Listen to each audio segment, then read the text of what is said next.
Then, welcome to another Barnsley Biker video diary. As you probably worked out, I'm at Squires again. Saturday this time, and it's well, the sun's out, so it's quite busy, but we're going to go for a wander round and as usual have a look at anything that might be interesting. It's supposed to be Northern Mockers weekend. There's not much in way of British bikes here, but maybe they usually have a ride out, so maybe they've gone for a ride out. But we'll have a look round and then I'm going to go for a ride through Leedham on the way home. But this Harris GSX 1100, I would hasten a guess. That's very nice. Right, as you can see, nice day. And a lot of bikes coming and going. Quite a few Harleys coming in and parking up. This Gorilla. Well, Enfield really are going a bit bright on their colours. Well, I like that. I'm sure when we came up on Thursday we followed this little Yamaha to Barnsley and I've been sat on wall and he's come in. I'm sure it's not taken him 2 days to get here, but that's a sweet little thing.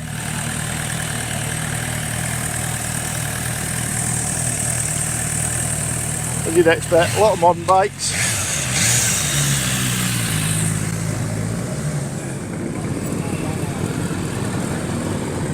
Rare Beast RC30, being ridden.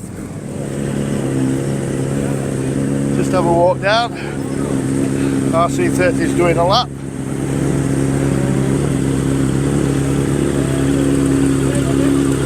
Some more modern Enfields.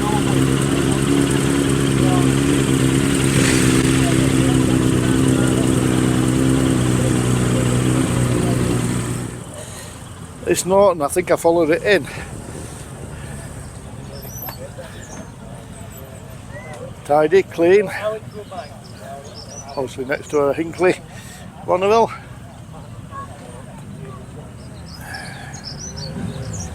A nice 400 Scrambler. That too. Cool. Good turnout. Very nice Fireblade, early Fireblade. 96. Yep.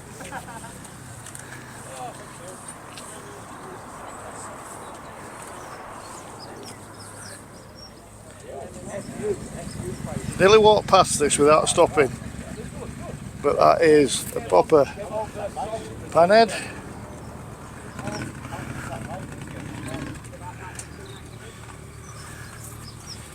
That is nice.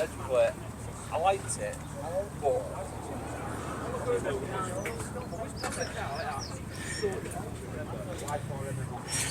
Complete with the period bags. Yes. Even the smell of old bikes. The warm oil sets the sensors racing.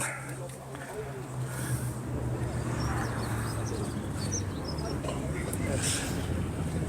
That is nice. Like that very much. A couple more blasts from the past. The old GT 750. Don't see many silver ones these days, they tend to all to be maroon.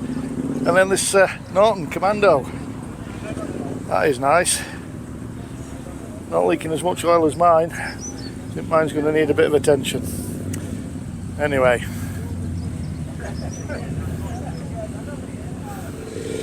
Mix of everything. Jigsaw. Street Fighters. Harleys.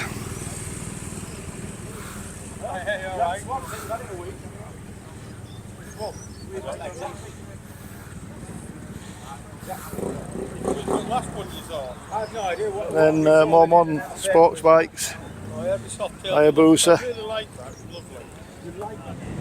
more Harleys, Sportster,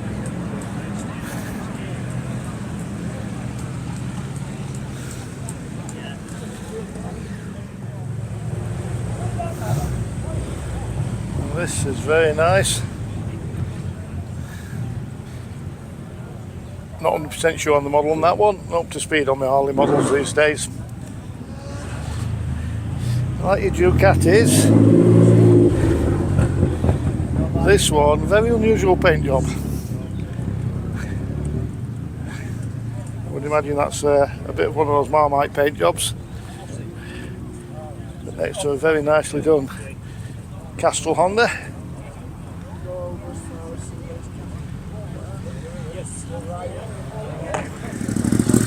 Nice Ducati Monster, just leaving.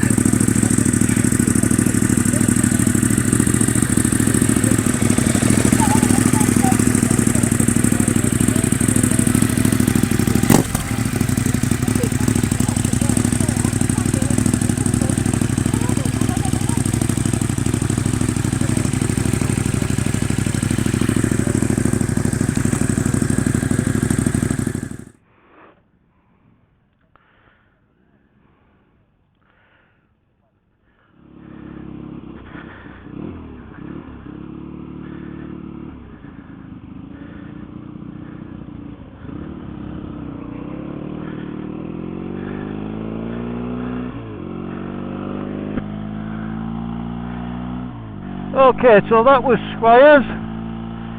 Not so much of a rocker's rumble, but just a regular Saturday afternoon, I think. There are things going off tonight. But now I'm going to take you on the road away from Squires, one of the roads that we use regularly. Nice little back lane. I am taking it a bit easy because the bike is still leaking oil. I'm not sure if it's the coming from the gearbox or from the primary chain case past the wire that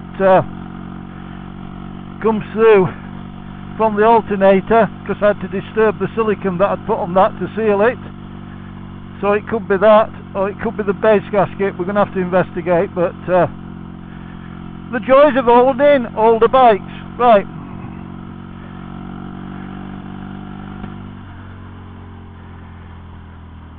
Taking it steady. There's also quite often a lot of gravel on some of these bends, so we have to be a bit careful.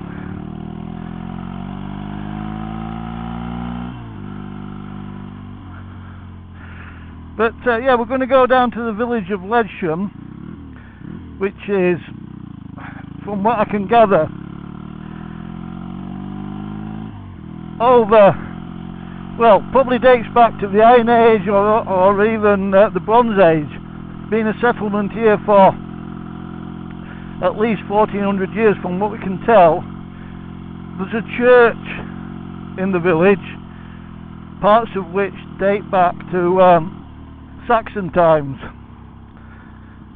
To be fair, this part of the country was very much in the middle of Danelaw, so this, during the Anglo-Saxon period, this was very much Viking territory, really. But for thousands of years it's been agricultural land, and was around the area, scattered across the area, lots of little old villages that can trace the heritage back approximately that sort of distance. We're not far from South Milford. York's, I think, about 20 miles away. Tadcaster about 10. Leeds, similar. So yeah, out to the east of Leeds. These settlements lay on what used to be one of the main north-south routes way back in the day, a route that eventually became the A1, the Great North Road. In recent times the A1 has been redeveloped, and we now have the old A1 and the new A1, if you like, that replaced it. But significantly, if you were to go Sherburn in Helmet, which is sort of the other way to what I've come, get to a crossroads in Sherburn and turn left. I'm going to go right here so I can give you a good look at the village. But yes, Sherburn lies on the crossroads. Just north of that, I think it's probably 4 or 5 miles, I'm sure I read somewhere. is the site of what was the bloodiest battle on English soil, or it has that reputation. Okay, I'm going to find somewhere to turn round.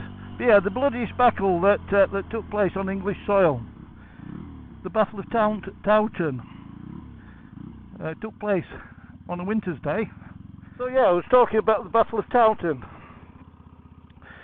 the bloodiest battle to take place on English soil. One of the decisive battles of the Wars of the Roses, and one which took both sides a long time to recover from. One day I'm intending having a ride up. I don't think there's much to see these days,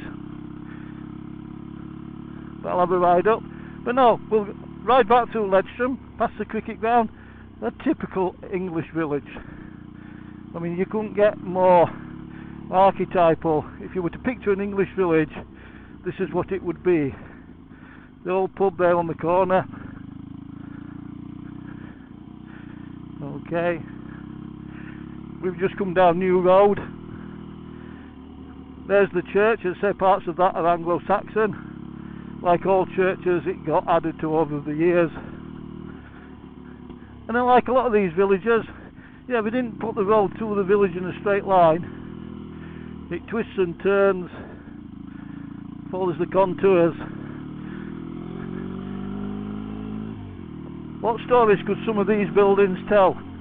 Because you look at them and a lot of them are a couple of 100 years old at least, I would guess.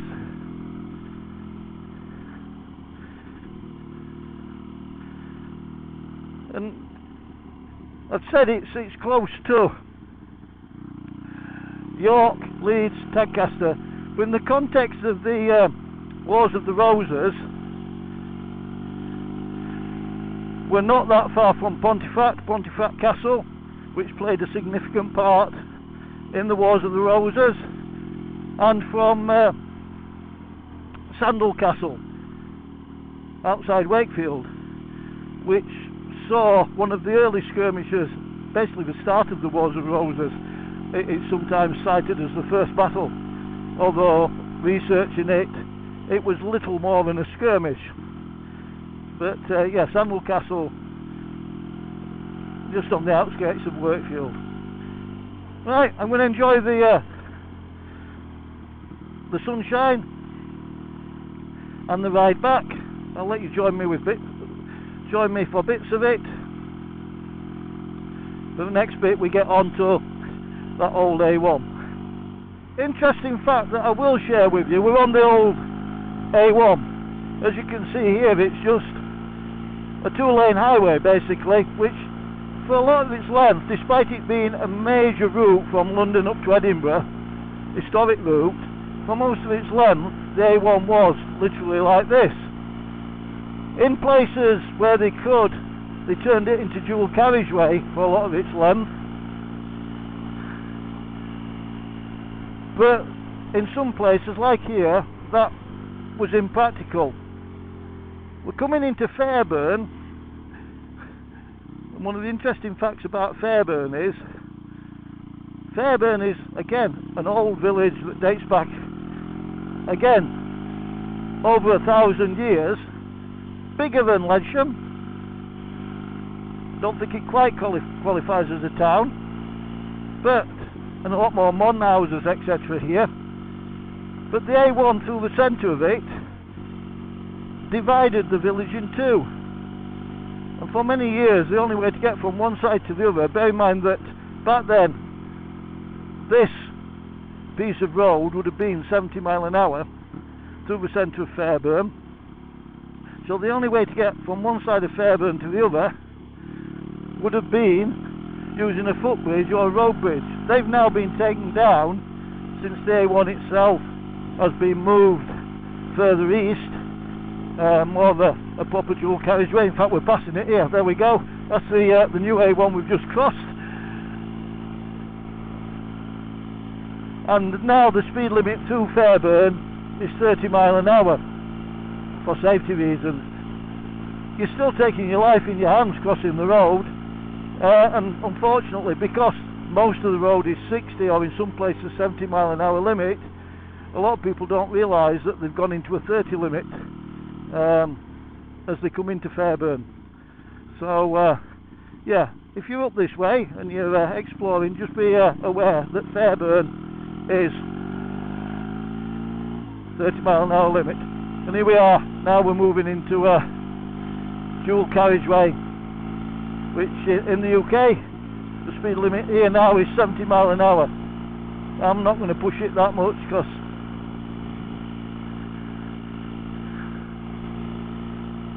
in all honesty I'm wanting to let the engine breathe, and we're getting off here anyway, so again taking the scenic route back. But there you have it, a couple of little old English villages, one hardly changed for years, the other one has developed over the years but still remains a lot of its character.